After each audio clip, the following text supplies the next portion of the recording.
गावाच्या विकासाला गती देत आणि स्वच्छतेच्या दृष्टीने महत्त्वाचं पाऊल उचलत भोकरदन तालुक्यातील धावडा येथील समतानगरमधील अब्दुल कलाम नगर परिसरात सिमेंट पाईपलाईन टाकण्याच्या कामाला शुभारंभ आज उत्साहात पार पडला। या कामाची सुरुवात उपसरपंच इक्बाल सेठ पठाण यांच्या विशेष प्रयत्नातून करण्यात आली असून ग्रामपंचायतीच्या वतीने हा उपक्रम राबवण्यात येतोय। या महत्त्वाच्या कामाचं उद्घाटन उपसरपंच इक्बाल सेठ पठाण व सरपंच गंगूबाई तुकाराम बोराडे यांच्या हस्ते करण्यात आलं। या प्रकल्पामुळे परिसरातील नाल्यांमधील पाणी निचरा सुरळीत होणार असून पावसाळ्यात साचणारं पाणी दुर्गंधी आणि आरोग्याच्या समस्या कमी होण्यास मोठी मदत होणार आहे।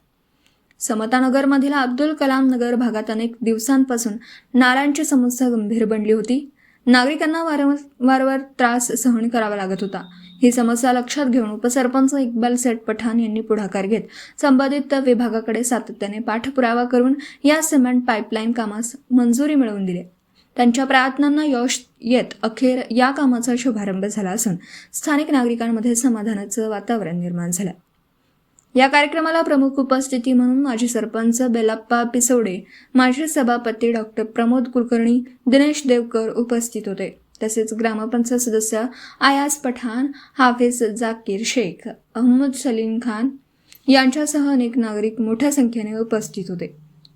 यावेळी उपस्थित मान्यवरांनी गावाच्या विकासासाठी सर्वांनी एकत्रितपणे काम करण्याचं आवाहन केलं। स्वच्छ, सुंदर आणि निरोगी गाव घडवणं ही आपली सामूहिक जबाबदारी आहे, असंही मत यावेळी व्यक्त करण्यात आलं।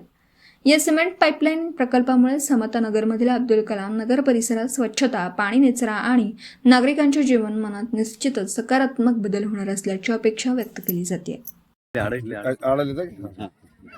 आज रोजी धावडा या गावात घनकचरा चे जे काम आलेले आहे, त्यामुळे हे गोठाण वस्ती व समतानगर इथे आज याचे काम चालू केलेले आहे। त्यानिमित्त आज आम्ही सगळे इथे जमलो आहे। न्यूज रिपोर्टर मजहर पठाण, KTV न्यूज, भोकरदन। आपल्या परिसरातील बातम्या आमच्यापर्यंत पोहोचवण्यासाठी स्क्रीनवर दिलेल्या क्रमांकावर संपर्क साधू शकता। दूरध्वनी क्रमांक 9833235011।